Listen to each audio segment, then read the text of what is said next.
நம்ம எல்லாரும் திருப்பிக் கொள்வோம். லூக்கா எழுதின சுவிசேஷம் 10வது அதிகாரம். லூக்கா எழுதின சுவிசேஷம் 10வது அதிகாரம். The Gospel according to Luke chapter 10. லூக்கா எழுதின சுவிசேஷம் 10வது அதிகாரம் 38வது வசனத்திலிருந்து 42வது வசனம் வரைக்கும் நாம் எல்லாரும் சேர்ந்து வாசிக்க போகிறோம். 38லிருந்து 42 வரைக்கும் நாம் எல்லாரும் சேர்ந்து வாசிப்போமாக. பின்பு அவர்கள் பிரயாணமாய் போகையில் அவர் ஒரு கிராமத்தில் பிரவேசித்தார். அங்கே மார்த்தாள் என்றும் பெயர் கொண்ட ஒரு ஸ்திரீ அவரை தன் வீட்டிலே ஏற்றுக்கொண்டார். சகோதரி இருந்தாள். அவள் இயேசுவின் பாதத்தருகே உட்கார்ந்து அவருடைய வசனத்தை கேட்டுக்கொண்டிருந்தாள். மார்த்தாளோ பற்பல வேலைகளை செய்வதில் மிகவும் வருத்தமடைந்து அவரிடத்தில் வந்து, ஆண்டவரே, நான் தனியே வேலை செய்யும்படி என் சகோதரி என்னை விட்டு வந்திருக்கிறதை குறித்து உமக்கு கவலை இல்லையா? எனக்கு உதவி செய்யும்படி அவளுக்கு சொல்லும் என்றாள். இயேசு அவளுக்கு பிரதியுத்தரமாக, மார்த்தாளே மார்த்தாளே, நீ அநேக காரியங்களை குறித்து கவலைப்பட்டு கலங்குகிறாய். தேவையானது ஒன்றே. மரியாள் தன்னை விட்டு எடுபடாத நல்ல பங்கை தெரிந்து கொண்டாள் என்றார். ஆமென். வருஷ இறுதி ஒரு பக்கம், மற்றொரு பக்கம் கொண்டாட்ட எண்ணம். இதில் எதற்கு முக்கியத்துவம் கொடுப்பது என்றால், கொண்டாட்டம் தினமும் கொண்டாடி கொண்டுதான் இருக்கிறோம். ஆனால் வருஷத்தின் இறுதியிலே தேவன் நமக்கு செய்த நன்மையை நினைத்து பார்த்து கர்த்தரை துதிக்கவும், ஆண்டவரே உமக்கு நன்றி செலுத்துவது மாத்திரமல்ல, புதிய வருஷத்துக்கு தேவையான கிருபையும் பலனும் தாரும் என்று ஆண்டவரிடத்தில் கேட்க கடமைப்பட்டிருக்கிறோம். பழையதை, இந்த வருஷத்தில் நான் எதையெல்லாம் அர்ப்பணித்து ஆண்டவரே தீர்மானித்தேனோ அவைகள் எல்லாவற்றையும் செய்து நிறைவேற்றி முடித்துவிட்டு புதிய வருஷத்துக்குள் கடந்து செல்ல எனக்கு கிருபை தாரும் என்று ஆண்டவரிடத்தில் ஜெபத்தோடு காத்திருப்போமாக. ஹல்லேலூயா. இந்த வேத வசன பகுதியில் 38வது வசனத்திலே நாம் பார்க்கிறோம், Jesus entered into a village. ஒரு கிராமத்துக்கு, பெத்தானியா என்கிற கிராமத்துக்கு ஆண்டவர் இயேசு போகிறார். அந்த கிராமத்துக்கு போகும்போது இயேசுவை அழைத்த, தன் வீட்டிற்கு அழைத்த ஒரே பெண்மணி மார்த்தாள். இயேசுவை நம்முடைய வாழ்க்கையில் ஏற்றுக்கொள்வது, இயேசுவை நம்முடைய குடும்பத்தில் ஏற்றுக்கொள்வது வேற யாரும் செய்யலை. இத அந்த கிராமத்தில் பலர் இருந்திருக்கிறார்கள். ஆனால் மார்த்தாள் மாத்திரம் தன் வீட்டுக்கு இயேசுவை கூப்பிடுகிறதை பார்க்கிறோம். It is all about attracting Jesus. ஆண்டவர் இயேசுவை அட்ராக்ட் பண்றது. எத்தனையோ பேர் தன் வீட்டுக்கு வர வேண்டும் என்று இயேசுவின் நிமித்தம் ஆசைப்பட்டவர்கள் உண்டு. எத்தனையோ பேர் அவரை தொட வேண்டும் என்று ஆசைப்பட்டவர்கள் உண்டு. ஆனால் சிலருக்குத்தான் அவர் ரெஸ்பாண்ட் பண்ணினார். ஸோ ஆண்டவர் எல்லாருக்கும் கர்த்தர் தான். ஆனால் ஆண்டவரை எவ்விதத்தில் அணுகுகிறோம் என்பதில் நாம் கவனமாக இருக்க இந்த வசன பகுதியிலிருந்து நாம் புரிந்து கொள்கிறோம். இவள் கூப்பிடும்போது இவள் வீட்டுக்கு ஆண்டவர் இயேசு வருகிறார். இவள் கூப்பிட்டதில் ஆண்டவர் உள்ளத்தில் அவருக்கு ஒரு ஆசையோடு இந்த வீட்டுக்கு வருவார் என்று சொல்வேன்.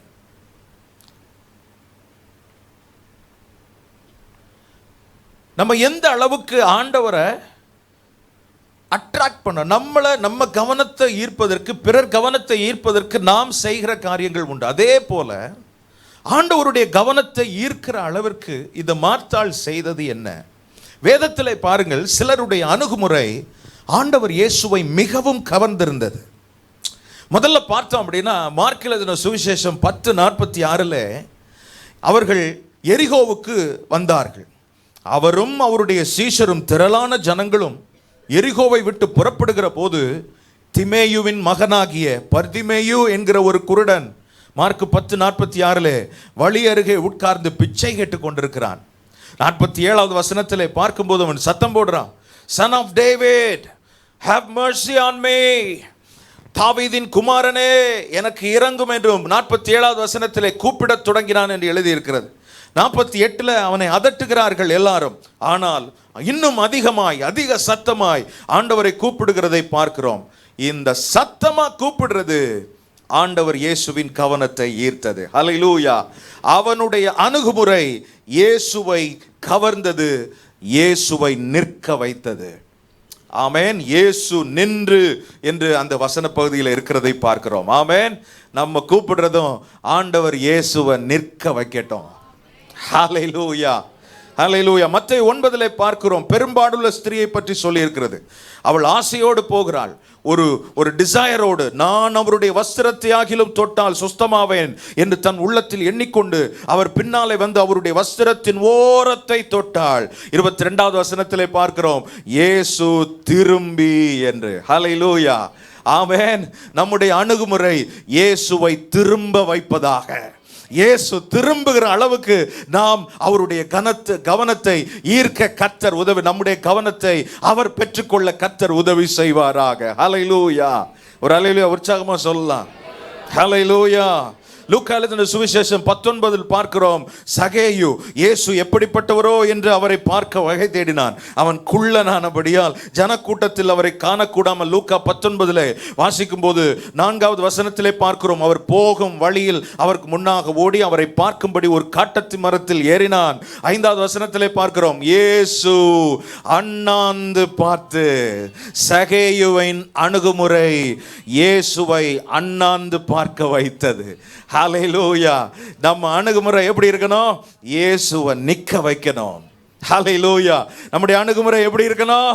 இயேசுவை திரும்பி பார்க்க வைக்கணும். நம்முடைய அணுகுமுறை எப்படி இருக்க வேண்டும்?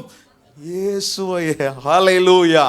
அப்படிப்பட்ட ஒரு உள்ளம் நமக்கு இருக்க. இந்த 3 சம்பவங்களிலேயுமே பாருங்களேன், about 3 characters இயேசுவை இருதயத்திலிருந்து முக்கியப்படுத்தினவர்கள். from the heart அவர்கள் முக்கியத்துவம் கொடுத்ததால் என்ன நடந்தது? இயேசுவுக்கும் அவர்களுக்கும் ஒரு நெருக்கம் உண்டானது. இயேசு அவர்கள் அண்டை போனதோ இல்லை அவர்களை இயேசுவின் பக்கம் இழுத்து கொண்டதோ, இயேசுவுக்கும் அவர்களுக்கும் ஒரு நெருக்கம் உண்டானதை பார்க்கிறோம். அதைத்தானே சங்கீதம் 145:18 வாசிக்கிறோம், தம்மை நோக்கி கூப்பிடுகிற யாவருக்கும், உண்மையாய் தம்மை நோக்கி கூப்பிடுகிற யாவருக்கும் கர்த்தர் எப்படி இருக்கிறாரு? ஒன்று அவர் பக்கத்தில் நம்ம போகிறதோ இல்லை நம் பக்கத்தில் அவர் வருகிறதோ ஒரு நெருக்கத்தை கர்த்தர் தருகிறார். ஆண்டவரே, என்னுடைய செயல்பாடு, என்னுடைய கூப்பிடுதல் இந்த வருஷத்தில் கவனத்தை ஈர்த்ததா? உம்மை திரும்பி பார்க்க வைத்ததா? ஆண்டவரே, உம்மை அண்ணாந்து பார்க்க வைத்ததா? எனக்குள்ளே இருந்த விசுவாசம் எப்படி? என்னை பார்த்து நீ தலையில் அடித்து கொண்டீரா? இல்லை என்றால் என் செயல்பாடு, என் ஆவிக்குரிய நிலையை வைத்து நீர் என் அருகே வந்தீரா என்பதை நாம் சற்று யோசித்து பார்க்க கர்த்தர் உதவி செய்வாராக. ஹல்லேலூயா. அதே போல இந்த மார்த்தாளின் வீட்டிலே பார்க்கும்போது இயேசுவை இவள் கூப்பிட்டதினால், அழைத்ததினால் இயேசு வீட்டுக்கு வருகிறதை பார்க்கிறோம். மார்த்தாளுக்கு மிகுந்த சந்தோஷம். ஏன்னா இயேசு வானத்தையும் பூமியையும் படைத்த ஆண்டவர் தன் வீட்டிற்கு வந்திருக்கிறார் என்று, போதகரின் வீட்டுக்கு வந்திருக்கிறார் என்று சொல்லி இவள் மிகுந்த சந்தோஷமாக இருந்த அந்த அட்மாஸ்பியரை Martha beautified her house's atmosphere, அதனுடைய வீட்டின் சூழ்நிலையை அழகுபடுத்தி வைத்திருந்தால் இயேசு என்கிற ஒருவரை தன் வீட்டிற்குள் அழைத்து. ஆனால் மேரி, அதே வீட்டில் இருந்த மேரி, மரியாள், இவள் எப்படி என்றால் she had a different character. இவள் கூப்பிடவில்லை, மாறாக பாருங்க, ஒரே வீடு தான், 2 விதமான கேரக்டர், 2 விதமான குணாதிசைகள். மேரி who is related to Martha but has got a different character. இரத்த சம்பந்தப்பட்ட உறவுதான், ஆனால் இருவேறு குணாதிசயங்களை உடையவர்கள். பாருங்க 38வது வசனத்திலே பார்க்கும்போது மார்த்தாளை குறித்து சொல்லி இருக்கிறது, அவரை, இயேசுவை தன் வீட்டிலே அழைத்தாள் என்று சொல்லி வாசிக்கிறோம். 39 பாருங்கள், மரியாளை குறித்து சொல்லப்பட்டிருக்கிறது, இயேசுவின் பாதத்தருகே. அவள் எப்படி? இயேசுவை தன் வீட்டிற்கு கூப்பிடாள். இவள் எப்படி? இயேசுவின் பாதத்தருகே உட்கார்ந்து என்று சொல்லி. அப்படின்னா என்ன அர்த்தம்? இயேசுவை என்பது பொதுவானதை குறிக்கிறது, இயேசுவின் என்பது டுவர்ட்ஸ் தட் இண்டிவிஜுவல், அந்த தனிப்பட்ட நபரை நோக்கி தன் கவனம் வைத்திருப்பதை குறிக்கிறது. ஹல்லேலூயா. பாருங்க, மார்த்தாளின் தேவை என்ன? மார்த்தாள் உள்ளே அழைப்பதற்கும் மரியாள் அவள் செய்ததற்கும் என்ன வித்தியாசம்? ஒரு கேரக்டர் ஸ்டடி போல இன்னைக்கு நாம் பார்க்க போகிறோம். இந்த மார்த்தாளின் தேவை என்ன? மார்த்தாள் 38வது வசனத்தில் இயேசுவை ஏற்றுக்கொண்டாள். அதாவது மார்த்தாளுக்கு என்ன ஆசை அப்படின்னா, இயேசு என் கூட இருக்கணும், இயேசு எங்க கூட இருக்கணும். இன்னைக்கு நமக்கு அப்படி ஆசை இருக்குது இல்லையா? இயேசு நம்ம கூட இருக்கணும் இல்லையா? ஒரு மாதிரி பார்க்குறீங்க. அப்போ வேற யார் இருக்கணும்னு தெரியலையே. ஒருவேளை ஹஸ்பண்டோடு உட்காந்துருக்கனால சரி, இயேசு என் கூட இருக்கணும், எங்கள் வீட்டுக்கு வந்துடணும், இயேசு எங்களை பாதுகாக்கணும், இயேசு நம்ம கூட இருக்கணும். அதாவது ரிசீவிங் மோட். இயேசு கிட்ட இருந்து நம்மெல்லாம் சிலுவை போடுவோம் தெரியுமா? எல்லாத்துக்கும் ஒரு சிலுவை போட்டுருவோம். ஏன்? கர்த்தர் என் கூட இருக்கணுன்ற ஒரு அடையாளம். சிலுவை போட்டே பாவம், அன்னைக்கு தான் கல்யாணம் ஆகும் 2 பேருக்கு சிலுவை போட்டு, அன்னையிலேருந்து சிலுவை சுமக்க பாவம். சரி, ஓகே. மரியாளை பாருங்க, 39வது வசனத்திலே பார்க்குறோம். மரியாள் இயேசுவின் பாதத்தருகே உட்கார்ந்து. மார்த்தாளுக்கு ஆசை இயேசு என்னோடு இருக்க வேண்டும் என்பது. மரியாளுக்கு என்ன தெரியுமா? நான் அவரோடு இருப்பது, நான் அவர் கூட இருக்கணும், வந்து அவர் பாதத்தில் போய் உட்கார்ந்துடணும். உங்களை ரொம்ப நான் நேசிக்கிறேன் ஆண்டவரே, ஆண்டவரே நீங்க என்கிட்ட சொல்லுங்க ஆண்டவரே, நீர் என்னோடு இருப்பதை விட நான் உம்மோடு இருப்பதிலே அதிக ஆர்வம் எனக்கு உண்டு என்று சொல்லி வந்தவரை சரியாக நடத்துகிறதை பார்க்கிறோம். இயேசுவை நேசிக்கிற நாம் அவரை நெருங்குவது மாம்சத்திலேயா ஆவியிலேயா? அப்படின்னா இயேசு என் கூட இருக்கணும், என்னை பாதுகாக்கணும். எல்லாருடைய ஜெபமுமே என்ன தவறு கிடையாது இதில். ஆனால் இயேசு நம்மோடு இருப்பதை விட நாம் அவரோடு இருப்பதை ஆண்டவர் அதிகம் விரும்புகிறார். ஹல்லேலூயா, ஹல்லேலூயா. மாம்சத்தினால் ஒரு மனிதன் தேவனை நெருங்குகிறான் என்றால் அதற்கு என்ன அர்த்தம்? அவரால் நமக்கு காரியம் ஆகணும், என் குடும்பத்தில் இயேசு இருக்கணும், என் வீட்டில் நடக்கிற எல்லா விசேஷமும் நல்லபடியாக போகணும், இதில் தவறே கிடையாது. ஆனால் அன்றைக்கு இஸ்ரவேல் ஜனங்களை பாருங்க, இவர்களுக்கு இருந்த, நான் ஏற்கனவே இதை சொல்லி இருக்கிறேன் என்று நினைக்கிறேன்.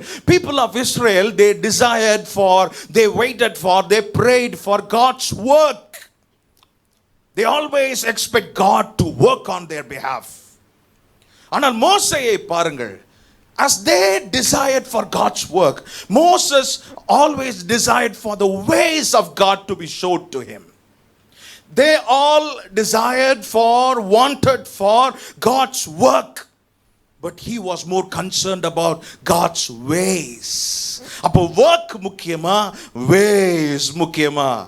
இதே சங்கீதம் 103:7 வாசிக்கும் போது அவர்கள் எல்லாருக்கும் என்ன தேவை? காடை வேணும், மன்னா வேணும், தண்ணி கசக்குது, மோசே பாஸ்டர் சரியில்லை, மோசமான பாஸ்டர் எங்களை இப்படி கொண்டாந்து விட்டுட்டாரு அப்படின்னு சொல்லி முறுமுறுக்கிறதும், ஆண்டவர்கிட்ட தங்களுடைய தேவையை மையமாய் வைத்தே வாழ்வதும் இஸ்ரவேல் ஜனங்களுடைய நோக்கமாய் இருந்தது. ஆனால் மோசே எப்படி? ஆண்டவரே சோறு தண்ணியெல்லாம் இருக்கட்டும், நான் உங்க மகிமைய பார்க்கணும் ராஜா, நான் உம்முடைய சத்தத்தை. இந்த வருஷம் எவ்வளவு நாள் அப்படி உபவாசம் பண்ணி ஜெபம் பண்ணீங்க? உங்க தேவைக்காக உபவாசம் பண்ணீங்களா? இல்ல தேவ பிரசன்னத்தை இன்னும் அனுபவிக்கணும், கர்த்தரோடு இன்னும் நெருங்கி போகணும், ஆண்டவருடைய சத்தம் இன்னும் என் ஆவியிலே தெளிவாய் கேட்க வேண்டும் என்பது உங்களுடைய ஆசையும் பாரமுமாய் இருந்ததா? இன்றைக்கு நாம் அதை தீர்மானித்து வரப்போகிற புதிய வருஷத்தில் தேவையல்ல ஆண்டவரே, தேவன்தான் எனக்கு எல்லாமே, தேவன்தான் எனக்கு எல்லாமே, அவரோடு நான் நெருங்கினால் எனக்கு தேவையானதை அவர் என் பக்கமாய் சேர்த்து கொடுக்கிற ஆண்டவர். ஹல்லேலூயா, ஒரு ஹல்லேலூயா உற்சாகமா சொல்ல. அதுக்கு தான் தாவீதுக்கு பெயர், அவன் என் இருதயத்துக்கு ஏற்றவன் என்று சொல்லி. It's all about the heart of God.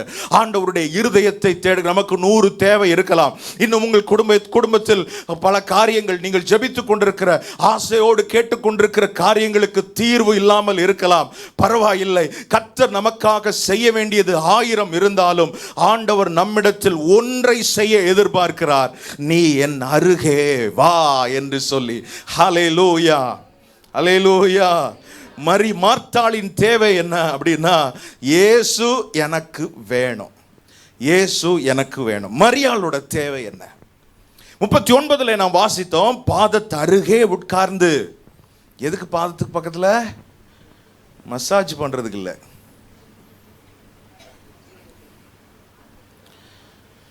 ஒரு ஆவிக்குரியவளை போல இவள் நடந்து கொள்றதை பார்க்கிறோம். சபை தேவனை இப்படித்தான் நெருங்கி போக வேண்டும் என்று கர்த்தர் எதிர்பார்க்கிறார். How are you approaching Jesus in your prayers? 39 பார்க்கிறோம், when she approached Jesus she heard his words. ஆண்டவருடைய சத்தத்தை இவள் கேட்டதை, sitting at his feet is not for my own. ஆண்டவருடைய பாதத்தில் உட்கார்வது என்பது நம்முடைய சொந்த அனுபவங்களுக்காக அல்ல, நம்முடைய சொந்த காரியங்களுக்காக அல்ல. கர்த்தர் அவருடைய பாதத்தில் நாம் உட்கார்வது to receive his word, அவரிடத்திலிருந்து வார்த்தையை பெற்றுக் கொள்வதற்காக. நிறைய நேரத்தில் நம்ம உட்கார்ந்து ஆண்டவர்ட்ட புலம்பி, ஐயோ இது நடக்கலையே, என்னப்பா இப்படி அப்படின்னு நம்ம நிறைய விளக்கம் சொல்லி ஆண்டவருடைய சத்தத்தை கேட்க முடியாமல் போகிறது. ஆனால் இந்த மரியாளை குறித்து என்ன தெரியுமா? இந்த மரியாளிடத்திலிருந்து நாம் கற்றுக்கொள்ள வேண்டியது, நீங்க பேசுங்க ஆண்டவரே, நான் கேட்கிறேன், நீர் சொல்லும் ஆண்டவரே, நான் செய்கிறேன், நீர் உம்முடைய உள்ளத்தில் இருக்கிறதை எனக்கு கற்றுக்கொடும் ஆண்டவரே, நான் வழி எது என்று உம்மிடத்தில் கேட்கிறேன், நீர் எனக்கு உம்முடைய வழியை சொல்லித்தாரும் ஆண்டவரே என்பது மரியாளின் விருப்பமும் ஜெபமுமாய் இருந்தது. ஹல்லேலூயா. அவருடைய வசனத்தை, அதாவது அவருடைய வசனத்தை இந்த பகுதியில் பாருங்க, அவருடைய வசனத்தை கேட்டால், வசனத்தை கேட்டால் அல்ல, அவருடைய வசனத்தை என்று சொல்வதற்கும் வசனத்தை என்று சொல்வதற்கு வித்தியாசம். அதாவது தம்முடைய வசனத்தின் மூலம் தம்மை வெளிப்படுத்துகிற கர்த்தர். நாம் அவர் பாதத்திற்கு உட்கார்வது நாம் அவரோடு பேசுவதற்கா, அவர் நம்மோடு பேசுவதற்கா? நாம் அவர் பாதத்துக்கு போகும்போது என்னவெல்லாம் நடக்குதுன்றத நாம் இந்த வேதத்தில் இருந்து கற்றுக்கொள்ள முடியும். இதெல்லாம் நம்ம வாழ்க்கையில இருக்குதா அப்படின்றத முதல்ல சோதிச்சு பார்ப்போம்.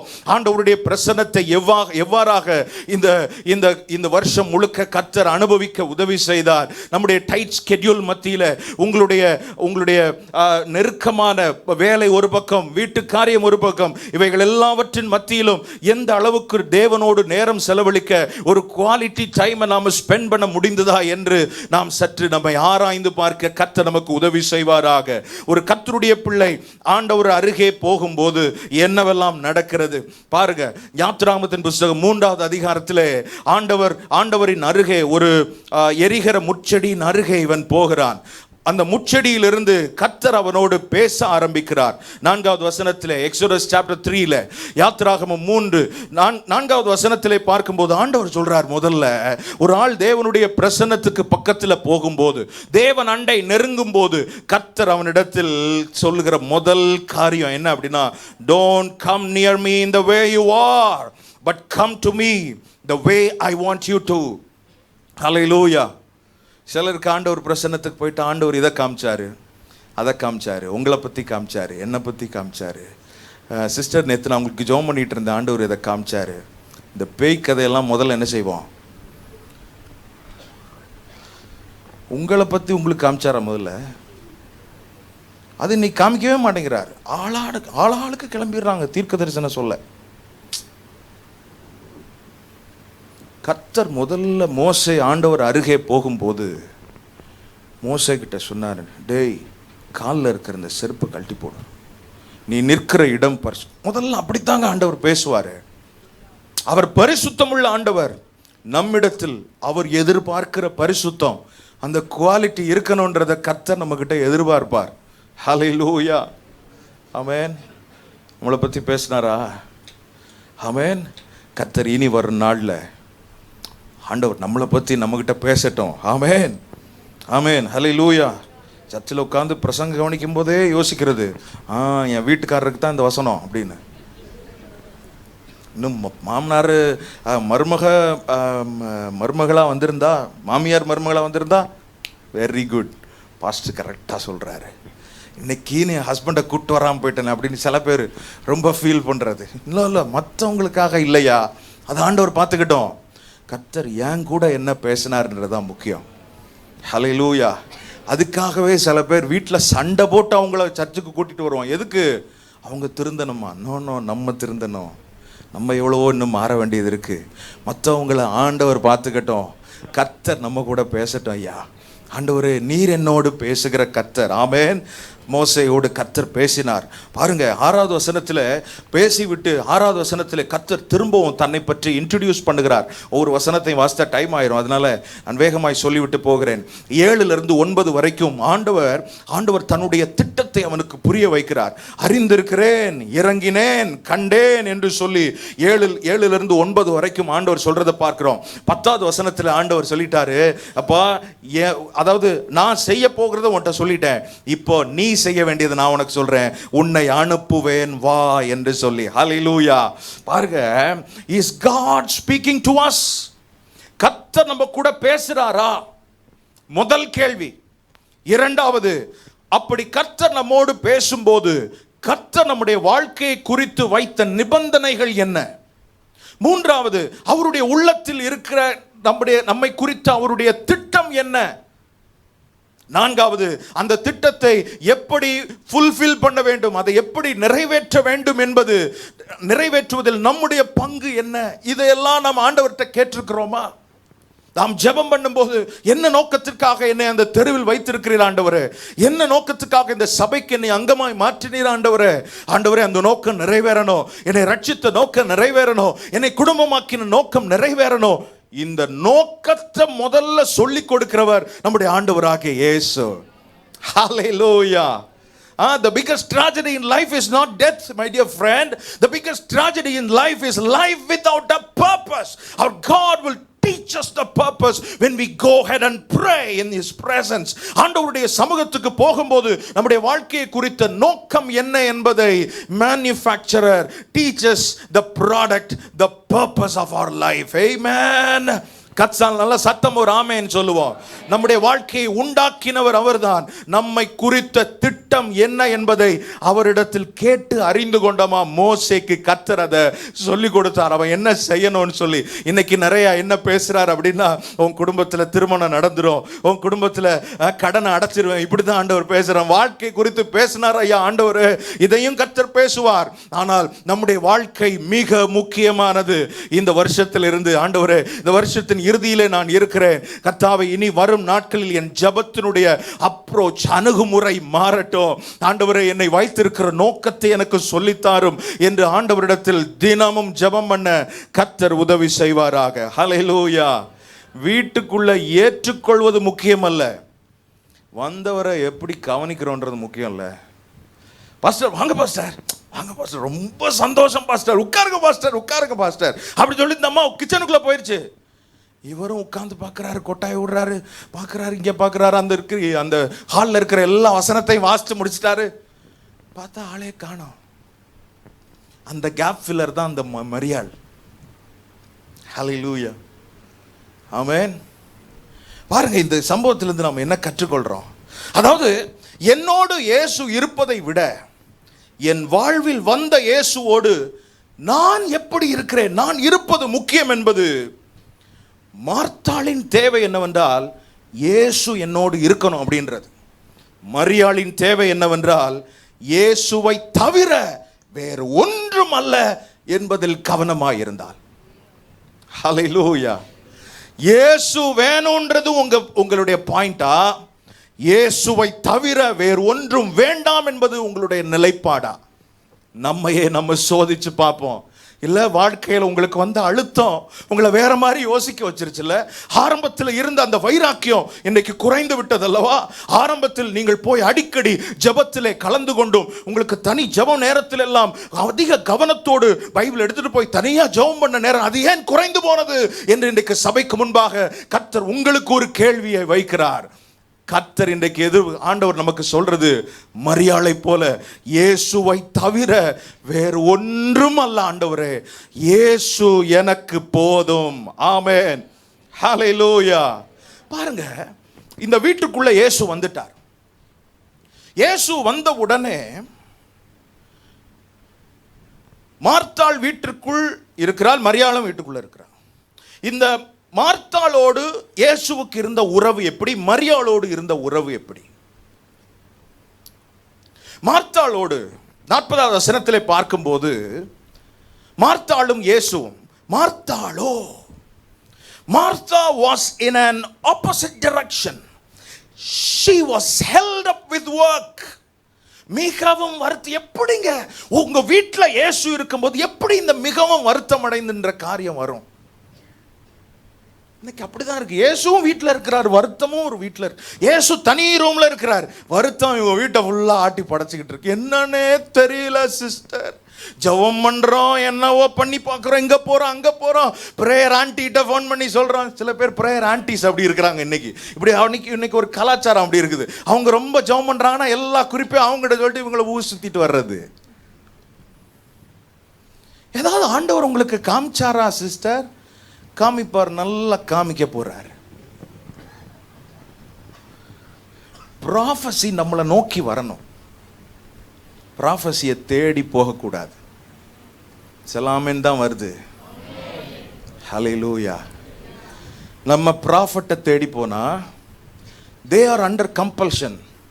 அப்போ அவங்க வாயில ஏதாவது ஒன்று சொல்லி ஆகணுன்ற ஒரு கம்பல்ஷனுக்குள்ள அவங்கள போடுறோம்.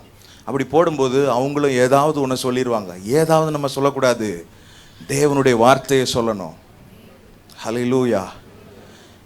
ஆண்டவருடைய வார்த்தை என்றைக்கும் அழுத்தத்தில் வருவதல்ல, அவர் ஆசையாய் தம்முடைய ஜனங்களோடு பேசுவது. ஹல்லேலூயா. நம்ம ஆண்டவர் அப்படிப்பட்ட ஆண்டவர். ஆமென். ஹல்லேலூயா. மார்த்தாளுக்குள்ள எப்படி இந்த வருத்தம்? எனக்கு ஆச்சரியம். பாருங்க, முதல்ல வேலை செய்யறதுல வருத்தம் இந்த அம்மாக்கு. இரண்டாவது, உதவி செய்ய வரலையேன்னு வருத்தம். யார் மேல? மரியாள் மேல வருத்தம். கடைசியில ஆட்டை கடிச்சு மாட்டை கடிச்சு இயேசுவுக்கும் கவலை இல்லையேன்னு வருத்தம். இயேசுவின் நிமித்தம் மார்த்தாளுக்கு வருத்தம் உண்டானதுதான் மிச்சம். இயேசுவை வரவேற்ற பின் எப்படி வருத்தம்? முதல்ல இந்த வருத்தத்துக்கு காரணம் இயேசுவை கண்டுகொள்ளாதிருப்பது. நம்ம வாழ்க்கைக்குள்ள இயேசு வந்துட்டார், ரட்சிக்கப்பட்ட அபிஷேகம் பெற்றேன், ஒரு சபைக்கு அங்கமா இருக்கிறேன், நானும் ஜெபம் பண்றேன், பட் இயேசுவை கண்டுக்காம இருப்பது. lack in knowing the expectation of Jesus. ஒருவருடைய ஆவிக்குரிய நிலையை கொச்சைப்படுத்தி முடிவில் இயேசுவையே குற்றப்படுத்துவது. 40வது வசனத்தில் பார்க்கும்போது இயேசு மார்த்தாளோடு இருந்தார், மார்த்தாளோ இயேசுவோடு இல்லை. என்ன ஒரு பாத்தட்டிக் கண்டிஷன், பரிதாப நிலைங்க. நம்ம கூட இயேசு இருக்கிறாரு, ஆனா அவர் கூட நம்ம இல்லை.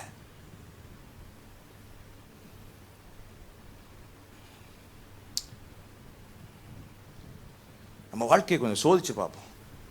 வண்டியில் வசனம், 2 வீலரில் வசனம், 4 வீலரில் வசனம், எதுக்கு இதெல்லாம்? இயேசு என் கூட இருக்கணும். நீ தேவ சத்தம் கேட்டு எவ்வளோ நாள் ஆச்சு? வாயை திறந்த உடனே அந்நிய பாஷை வர்றதுனால நோ, அந்நிய பாஷை நம்ம மெமரியிலிருந்தும் பேசலாம், நம்ம ஞாபகத்திலிருந்து பேசக்கூடாது. அந்நிய பாஷை ஆவியில் நிறைந்து பேச வேண்டியது. ஹல்லேலூயா.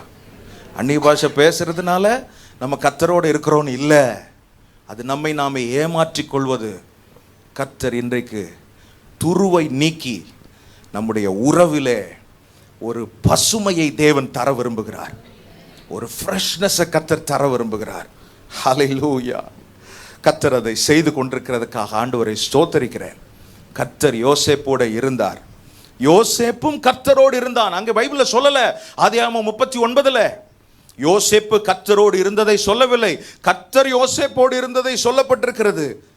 ஆனா கர்த்தர் ஒரு மனிதனோடு இருக்கிறார் என்பதற்கு ஒரு மனிதன் கர்த்தரோடு இருக்கிறார் என்பதற்கு வெளிப்படையான அடையாளம் என்னன்னா, அவன் சொல்றான், போத்திபாரின் மனைவி அவனை அப்ரோச் பண்ணும்போது, இத்தனை பெரிய பொல்லாங்குக்கு உடன்பட்டு தேவனுக்கு விரோதமாய் பாவம் செய்வது எப்படி? நான் சொல்றேன், தேவனுக்கு விரோதமாய் பாவம் செய்யாதவன் தேவனோடு இருக்கிறான் என்ற அர்த்தம். ஹல்லேலூயா. பாருங்க, இப்படி இதை இன்னொரு விதமாகவும் நான் விளக்கி சொல்லலாம். யோவான் 18:4 வாசிக்கிறோம், இயேசு எதிர்கொண்டு போய் என்று வாசிக்கிறோம். இயேசு எதிர்கொண்டு போய்னா இவர்கள் எல்லாரும் தோட்டத்தில் இருக்கிறாங்க. தோட்டத்திலிருந்து இருக்கும்போது இயேசுவை கைது செய்வதற்கு வர்றாங்க. கைது செய்யற கூட்டத்தில் யூதாஸ் என்ன செய்யறான்? வர்றான். அப்போ இவன் யூதாஸ் எங்க இருக்க வேண்டிய ஆளு? இயேசுநாதர் கூட இருக்க வேண்டிய ஆள். 11 பேரும் இயேசுவோடு இருக்க இவன் எதிர்கொண்டு வரும்போது பாருங்க, இந்த சூழ்நிலை எதை குறிக்கிறது என்றால், எதிர் திசையில் யூதாஸ், தேவனுக்கு விரோதமாய் பாவம் செய்கிறவன் தேவனோடு இருக்க முடியாது. முதல்ல என்ன சொன்னேன்? தேவனுக்கு விரோதமாய் பாவம் செய்யாதவன் தேவனோடு இருக்கிறான். தேவனோடு இருக்கிறதுனால அவனால பாவம் செய்ய முடியல யோசேப்பால. ஆனால் யூதாஸ் எதிர்த்து செயலிருந்து வரும்போது தேவனுக்கு விரோதமாய் பாவம் செய்கிறவன் தேவனோடு இருக்க முடியாது.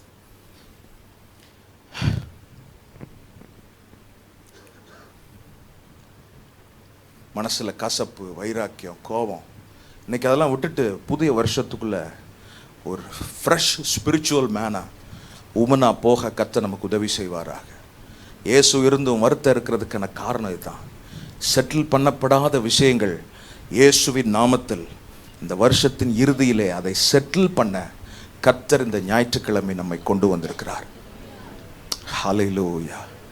அந்த காரணம் இல்லாம வருத்தம் ஏங்க மனசுலயே அந்த சமாதானத்தை இழந்தோம். ஏனென்றால் கூட இருந்த மரியாளோடு இவளுக்கு ஒரு கசப்பு, வருத்தம் இருந்தது. அதே நேரத்தில் இயேசுவுக்கும் மார்த்தாளுக்கும் இயேசுவுக்கும் இருந்த அந்த நிலைமையை பார்த்தோம்.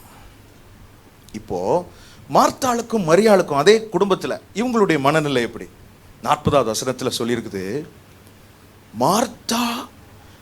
Martha's mind was on Mary and not on Jesus.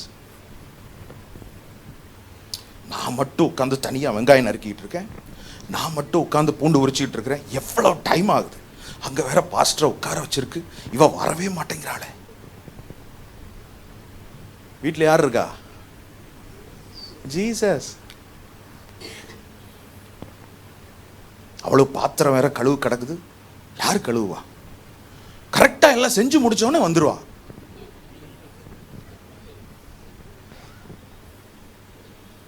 இவ கவனம்லாம் எங்க இருக்குது? வீட்டில் இருக்கிற இயேசுவை மறந்தாச்சு, வேலை கூட கிடையாது மரியாள் மேல. அவளும் இதான் ஜாலின்னு போய் உட்காந்துட்டான்னு நினைக்கிறேன். இல்லை, சில பேர் அப்படி கிளம்பிடுவோம். நான் இன்னைக்கு ஃபாஸ்டிங், வீட்டில் இருக்கிறவர்களெல்லாம் புளியை கரைக்கும், ஐயோ கதை முடிஞ்சது இன்னைக்கு ரசமா அப்படின்னு. பட் மேரிஸ் மைண்ட் எப்படி? மார்த்தாவுடைய கவனம் எல்லாம் மரியாள் மேல, பட் மரியாளுடைய கவனம் எல்லாம் இயேசு மேல. This is what Bible teaches us. இதைத்தான் பைபிள் நமக்கு கற்றுக் கொடுக்குது. நம்மளை பல பேர் தப்பா நினைக்கலாம், ஆனா நம்ம இயேசு மாத்திரம் நினைக்க, இது எப்படி ஆண்டவரே முடியும்? ஒரு வார்த்தை கூட அவங்களுக்கு கூட பேசக்கூடாது அப்படின்னா ஆண்டவர் இன்னைக்கு நம்ம கற்றுக் கொடுக்கிறது, அவங்க 100 விஷயம் நமக்கு விரோதமாக செய்யட்டும், ஆனால் என் கவனம் ஆண்டவர் மேலே இருக்கணும். ஆண்டவரே அந்த கிருபை எனக்கு கொடுங்க. எத்தனை பேர் அதை கேட்பீங்க? நான் அதை கேட்குறேன் ஆண்டவர்கிட்ட. ஹல்லேலூயா. நமக்கு விரோதமாக எத்தனை பேர் என்ன வேணாலும் பேசட்டும் செய்யட்டும், என் கவனம் உங்கள் மேலே ஆண்டவரே. பாருங்க இங்கே என்ன நடந்ததுன்னு சொல்கிறேன். மார்த்தாளும் மரியாளும் இப்படி, பட் மரியாளும் மார்த்தாளும் இப்படி. இது ஒன்று முக்கியம். Mary's focus was on Jesus. She had nothing to do with Martha. எப்படி? இயேசுவுக்கு முன்னாடி வந்து என்ன சொல்றா? அந்த வசனத்தை வாசிங்க ப்ளீஸ். மார்த்தாளோ பற்பல வேலைகளை செய்வதில் மிகவும் வருத்தமடைந்து அவரிடத்தில் வந்து, ஆண்டவரே, நான் தனியே வேலை செய்யும்படி என் சகோதரி என்னை விட்டு வந்திருக்கிறதை குறித்து உமக்கு கவலை இல்லையா? பாருங்க, ஆண்டவர்கிட்ட வந்து சொல்றா மார்த்தா, அதாவது ஆண்டவரே, நான் தனியே வேலை செய்யும்படி என் சகோதரி என்னை விட்டு வந்திருக்கிறதை குறித்து உமக்கு எனக்கு உதவி செய்யும்படி அவளுக்கு சொல்லும். என்ன கவனிங்க ப்ளீஸ். இயேசு அங்கே சீட்டில் உட்காந்துருக்கிறார், சோஃபாவில் உட்காந்துருக்கிறார். மரியா கூடவே உட்காந்துருக்கிறார் பாதத்தருகே. திடீர்னு மார்த்தா உள்ள வர்றா. உள்ள வந்து, ஜீசஸ் உமக்கு கவலை இல்லையா, இவ இப்படி உட்கார்ந்துருக்க, அவளுக்கு சொல்லும் அப்படின்னு சொன்னா, நான் ஒரு வேளை மரியாளா இருந்தா என்ன செஞ்சிருப்பேன்? ஏய் ஓ வேலையை பாரு சொல்லியிருப்பேன்னா சொல்லியிருக்க மாட்டேன். நான் சொல்லியிருப்பேன், எனக்கு கோவம் வந்திருக்கும். ஏன்னா தேவ பிரசன்னத்தில் இருக்கங்க, பரிசுத்தவான்க, ஜீசஸ் என் வீட்டுக்கு வந்திருக்காரு. ஆனா மரியாள் வாயை திறக்கல. She maintained that focus which she had put on God already. She maintained it. உங்களை பேசுறதுக்கு தூண்டி விடுறதுக்கு சூழ்நிலைகள் நிறைய வரும். மார்த்தாளும் மரியாளும் என்கிற விஷயத்தில் மார்த்தாளுடைய போக்கஸ் எல்லாம் மரியாளின் மேல் இருந்தது. ஆனால் மரியாளும் மார்த்தாளும் என்கிற நிலைமையில் மரியாளுடைய போக்கஸ் எல்லாம் அவள் அமைதியாக இருந்தாள். She never paid back the same coin. She never gave her a reply. பார்க்க கூட செய்யலன்னு நான் நினைக்கிறேன். ஆனால் இயேசுவும் மார்த்தாளும் என்கிற நிலைமைக்கு வருவோம். இப்போ இங்க ஒரு தலைப்பு போட்டா மறுபடியும் மரியாளும் மார்த்தாளும் என்கிற ஒரு தலைப்பை நான் போட்டிருக்கணும். ஒருவேளை மரியாள் பேசியிருந்தா மார்த்தாளை பார்த்து நீ உன் வேலையை பாரு, நான் தேவ பிரசன்னத்தில் இருக்கிறேன்னு சொல்லியிருந்தா நான் இன்னொரு தலைப்பு அங்கே போட்டிருக்கணும். பட் அதுக்கு இல்லாமல் இப்போ இயேசுவும் மார்த்தாளும் என்கிற தலைப்பில் நான் சொல்ல வருகிறது என்ன, இயேசு அவளுக்கு பிரதியுத்தரமாக 41வது வசனத்திலே பார்க்கும்போது Jesus answered to Martha, Mary had to answer Martha, but Jesus answered. மேரி செய்ய வேண்டியதை இயேசு செய்கிறார். என்ன நான் சொல்ல வருகிறேன், இயேசு தம்முடைய பிள்ளைக்காக குறுக்கிடுகிற கர்த்தர் அவர். ஹல்லேலூயா. மரியாள் செய்ய வேண்டியதை இயேசு செய்து அவளை அமைதிப்படு. ஒருவேளை இயேசுவுக்கு பதிலாக மரியாள் மார்த்தாள் இடத்தில் பேசியிருந்தால் அது ஒரு குட்டி கலவரமா மாறி இருக்கும். திரும்ப கோச்சிட்டு உள்ள போயிருப்பா, திரும்ப கொஞ்ச நேரம் கழிச்சு வெளியில வந்து பேசியிருப்பா. நம்ம பண்ற மாதிரி தான், திரும்ப போயிருப்பா, உள்ள இயேசு இருக்கும்போது அப்படி திரும்ப உள்ள போயிருப்பா, திரும்ப இப்படி. ஆனால் இயேசு அன்னைக்கு பேசுனதுனால அந்த பிரச்சனைக்கு நிரந்தரமான ஒரு தீர்வு உண்டானது. நான் சொல்ல வருகிறது என்ன, பாஸ்டர் எங்க வீட்டில் வந்து பார்த்த மாதிரியே பேசுறீங்களே அப்படின்னு சில பேர் நினைக்கிறீங்க. நான் சொல்ல வருகிறது என்ன, நம்ம பேசினா பிரச்சனை நீண்டுகிட்டே போகும். கர்த்தர் பேசுவார், ஆனால் அவர் சொல்ல ஆகும். ஆண்டவர்கிட்ட நம்ம ஃபோக்கஸ், நம்ம இன்னைக்கு கற்றுக்கொள்ள வேண்டியது, என் ஃபோக்கஸ் உங்க மேல இருக்கட்டும் ஆண்டவரே, என் ஃபோக்கஸ் உங்க மேலேயே இருக்கட்டும் ஆண்டவரே. நான் உண்மையே நோக்கி கொண்டிருப்பேன், உண்மை எனக்கு முன்பாக வைத்து நோக்குவேன். உண்மையே என்னை டிஸ்ட்ராக்ட் பண்ணுவதற்கு பல ஃபோர்ஸஸ் என்னை சுற்றிலும் ஆவிக்குரியவர்கள் என்கிற போர்வையிலேயே என்னை பேச வைக்கிறதுக்கும் என்னை செயல்பட வைக்கிறதுக்கும் தூண்டுறாங்க ஆண்டவரே. ஆனால் நான் உண்மையே நோக்கி கொண்டிருப்பேன். உண்மையே நோக்கி கொண்டிருப்பேன் என்றால் கர்த்தர் வாய் திறந்தால் காரியங்களுக்கு முடிவு உண்டாகும். ஆமென். கர்த்தர் உங்க காரியத்தில் வர்ற வருஷத்தில் ஒரு முடிவை உங்க மூலமா கர்த்தர் கட்டளையிடுவாராக. உங்க மூலமா உங்க ஆபீஸ்ல, in your office, let God open his mouth and speak on your behalf. Every demon will be bound. ஒவ்வொரு பிசாசின் கிரியையும் கர்த்தர் கட்டுவார். எல்லா சத்துருவின் கிரியைகள் மட்டங்கடிக்கப்படும். நீங்க ஒரு ஆள் கர்த்தருடைய பிள்ளையா இருந்து உங்களை சுற்றிலும் எத்தனை தீங்குகள் நிலைக்கப்பட்டாலும் சரி, கர்த்தர் உங்களுக்காக பேசட்டும். கர்த்தர் உங்களுக்காக பேசட்டும். ஆண்டவர் உங்களுக்காக பேசட்டும். கர்த்தர் உங்களுக்காக பேசுவார். கர்த்தர் உங்களுக்காக வாய் திறப்பார். கர்த்தர் சொல்ல ஒரு வார்த்தை சொன்னால் அதற்கு எந்த சக்தியும் கட்டுப்பட்டே ஆகணும். ஹல்லேலூயா. இயேசுவை ஏற்றுக்கொள்வதா அல்லது ஏற்றுக்கொண்ட இயேசுவை சேவிப்பதா? ஒருவன் இயேசுவோடு இருக்க விரும்பினால் அவனுக்கு காண்பிக்கிற தேவன். என்ன நான் சொல்ல வர்றேன், இப்போ இவ்வளோ நேரம் மார்த்தாள் உள்ளே இருந்தாள், மரியாள் இயேசுவின் பாதத்தருகே. இப்போ மார்த்தாளும் வந்து சேர்ந்ததுனால Jesus had a special focus, special attention on Martha. இவளுக்குள்ள கொஞ்சம் தேவைப்படுது, ஒரு சில டோஸ் கொடுக்க வேண்டியது இருக்கு அப்படின்னு சொல்லி மார்த்தா அங்கே கம்ப்ளைண்ட் பண்ண வந்தா பாருங்க. வந்தவளை பிடிச்சி சும்மா ஒரு டைம் கூப்பிடல, 2 டைம் கூப்பிட்டார். ஏன்னா நமக்கு ஒரு டைம் கூப்பிட்டா விளங்காது. 2 டைம் இந்த மார்த்தா பக்கத்தில் நிற்கிறவங்களை பார்த்து ஏங்க 2 முறை கூப்பிடணும்?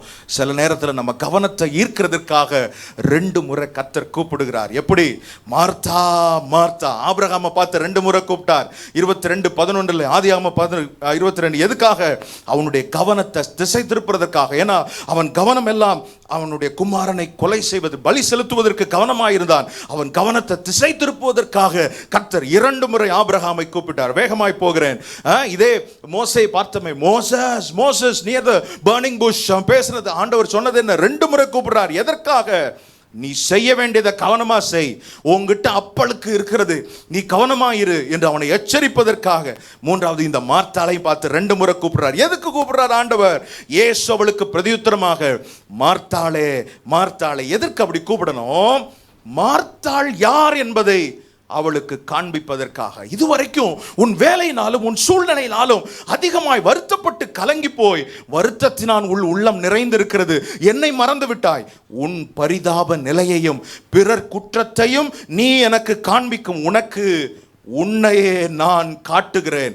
இந்த வருஷத்தில் கடைசியில் என்னுடைய ஜெபம், ஆண்டவரே மார்த்தாளை போல நான் என்னை உமக்கு முன்பாக நிறுத்துகிறேன். என்னை எனக்கு காட்டும்படி ஆண்டவரே உமக்கு முன்பாக என்னை நிறுத்துகிறேன். இயேசுவை ஏற்றுக்கொண்ட நான் சொல்வதெல்லாம் அவர் ஏற்றுக்கொள்ள வேண்டும் என்கிற மனநிலை முதலாவது மாறட்டும். எதுக்காக வந்து கம்ப்ளைண்ட் பண்ணா இவ? நான் சொல்றத அவர் கேட்பார். ஏன்னா நான் கூப்பிட்டு தானே வீட்டுக்கு வந்தார். நிறைய பேருக்கு இப்படி ஒரு இது இருக்கு.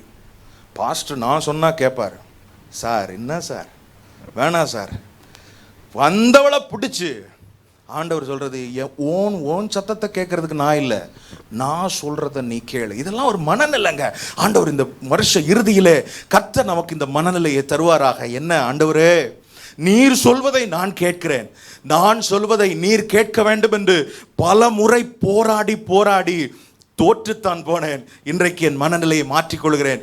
நீர் சொல்வதை நான் கேட்கிறேன் ஆண்டவரே. ஹல்லேலூயா.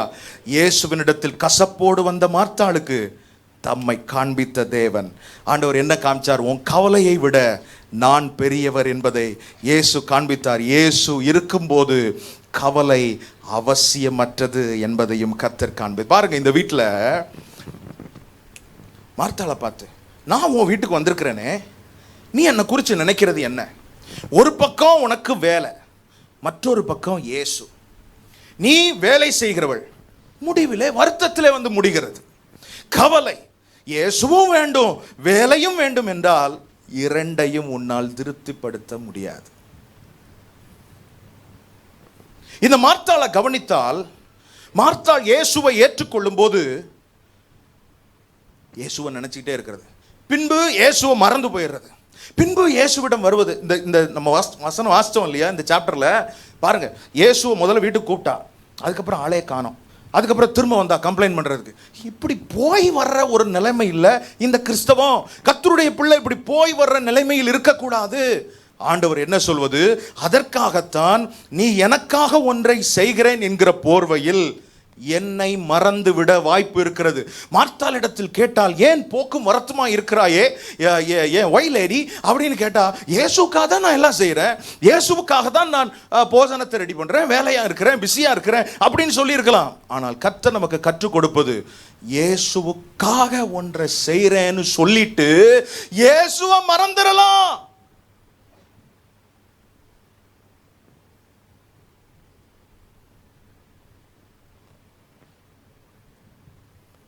அதுக்கு தான் ஆண்டவர் சொல்றது 42வது வசனத்துல, தெரிந்து கொண்டாள். நம் தெரிந்து கொள்ளல் என்ன? இயேசுவையா இயேசுவுக்காக செய்வதையா?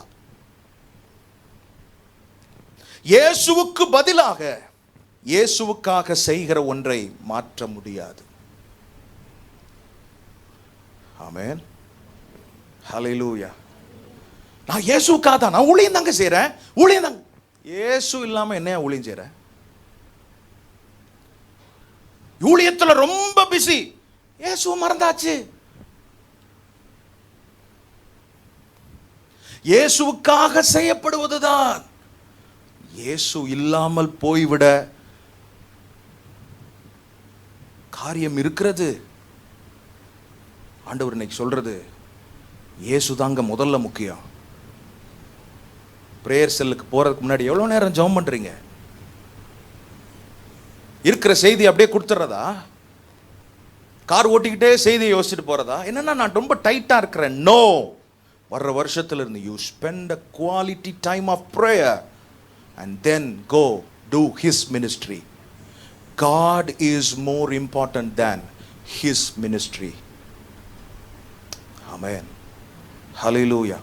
ஒரு ஊழியக்காரரை கேள்விப்பட்டேன். அவருக்கு ஒரே ஒரு பாட்டு தான் கொடுப்பாங்களாம். அந்த பாட்டுக்காக 3 மணி நேரம் ஜெபம் பண்ணுவாராம். ஆமென். கர்த்தர் சிலருக்கு ஊழியத்தை கொடுக்காம இருக்கிறதுக்கு காரணமே, you don't have that kind of preparation in you. ஆண்டவர் இனி வரும் நாளில் கர்த்தருக்காக ஒன்றை செய்கிறேன் என்று சொல்லிவிட்டு கர்த்தரை விட்டுவிடும் நிலை இல்லை ஆண்டவரே. தேவனோடு இருக்க, தேவனும் நம்மோடு இருக்க, தேவன் நம்மோடு இருப்பதும் முக்கியம், தேவனோடு நான் இருப்பதும் முக்கியம். இது ரெண்டும் சம அளவில் இருக்குமானால் தேவனுக்காக நான் ஒன்றை செய்ய நான் தகுதி உள்ள ஆள். ஹல்லேலூயா. தேவனுக்காக எதையாவது செய்யணும், எதையாவதுலாம் செய்ய வேண்டாம். பாஸ்டர் கரெக்டாக சொன்னாங்க. அந்த மெசேஜை எல்லாருக்கும் அனுப்பாதீங்க, ஜெபம் பண்ணி யாருக்கு அனுப்பணுமோ அனுப்புங்க. அதுதாங்க ஊழியம். ஹல்லேலூயா.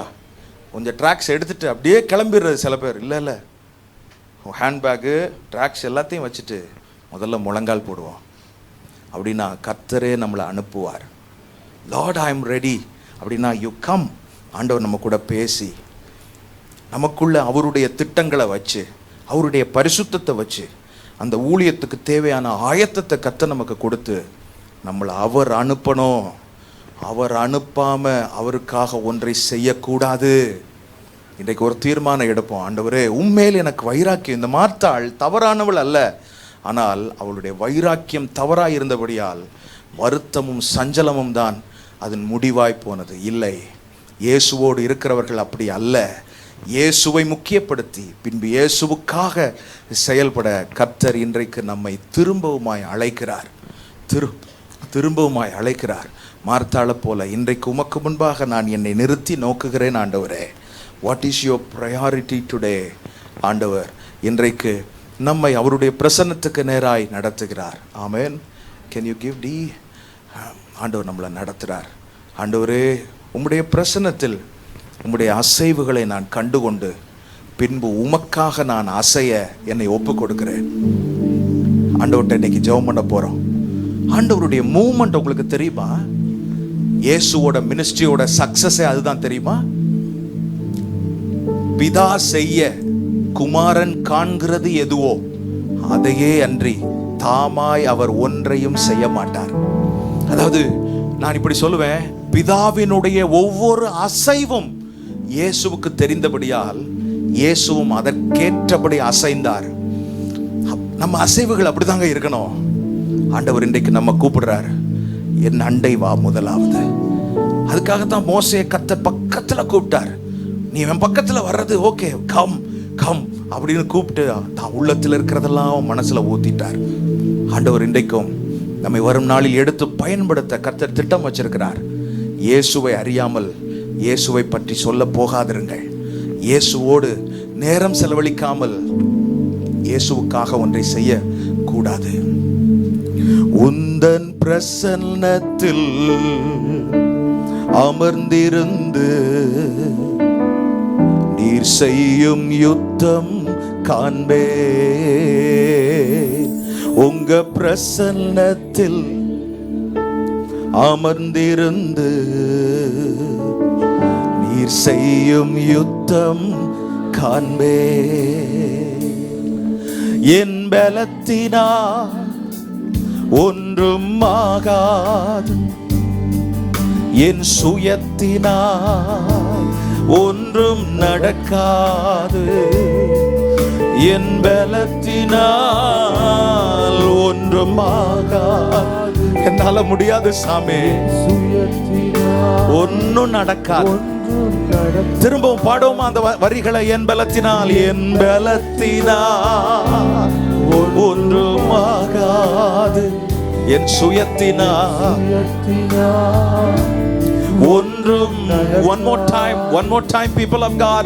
என் பலத்தினால் ஒன்றும் ஆகாது, என் சுயத்தினால் ஒன்றும் நடக்காது.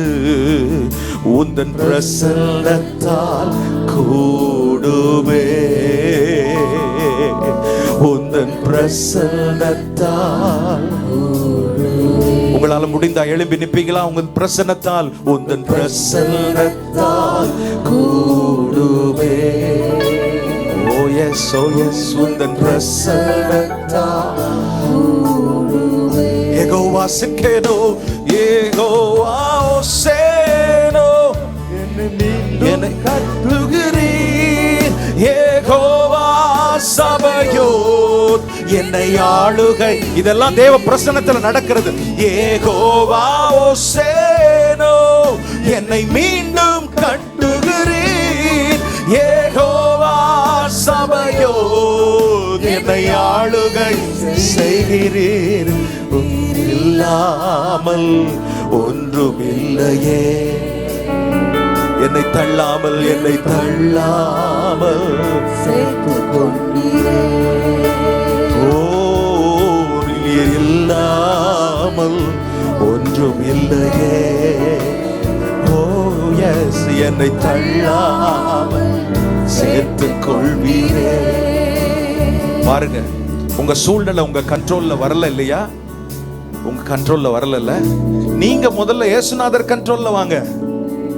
அங்க நடந்தது அதுதாங்க. மரியாள் இயேசுநாதருடைய கண்ட்ரோல்ல இருந்ததுனால ஒரே வார்த்தை மார்த்தாளுக்கு. மார்த்தா அதுக்கப்புறம் பேசவே இல்லை. First you come to the control of Jesus, then the situation will come under your control. Your control. The presence of God prevailed in that house. இன்னைக்கு ஆண்டவர்ட்ட நம்மள ஒப்பு கொடுப்போம். நான் அதிக வருத்தத்தோட, மன சஞ்சலத்தோட இயேசுநாதர் கூடவே வாழ்ந்துட்டு இருக்கிறேன். No no, let me come under his control. அவர் கண்ட்ரோலுக்கு நான் வர்றேன்னு இன்னைக்கு சொல்வீங்களா தம்பி? வாலிப பிள்ளையே, வாலிப சகோதரனே, சொல்வீங்களா? ஹல்லேலூயா. கர்த்தர் உங்க கூட பேசி இருக்கிறார். இன்னையிலிருந்து நீ ஜெபம் பண்ணணும். காலையில் எழும்பி ஜெபம் பண்றதை விட்டுட்டியப்பா. Prayer is a discipline that you should maintain till the end of your life, till your last breath. நீ ஜெபத்தை விட்டுட்டா உனக்குள்ள இருக்கிற அந்த அனல் போயிடும். வாலிபர் ஜெப கூட்டத்துக்கு நீ வர்றதில்லை. ஆண்டவர் திரும்பவுமா உன்னை வர சொல்றார். You should come back. You should restore your prayer life. கர்த்தர் உன் பிரேயர் ஜெபத்தை இன்னும் கூட்ட ஆண்டவர் எதிர்பார்க்கிறார். ஏன்னா இன்னைக்கு இருக்கிற சவால்கள் பெரியது. ஆண்டவர் இல்லாம சவால நிக்க முடியாது. ஜெயிக்கிறது இருக்கட்டும், நிக்கவே முடியாதையா. உந்தன் பிரசன்னத்தால் கூடுமே. ஓ, உந்தன் பிரசன்னத்தால் கூடு, என்னால் கூடாது. உந்தன் பிரசன்னத்தால்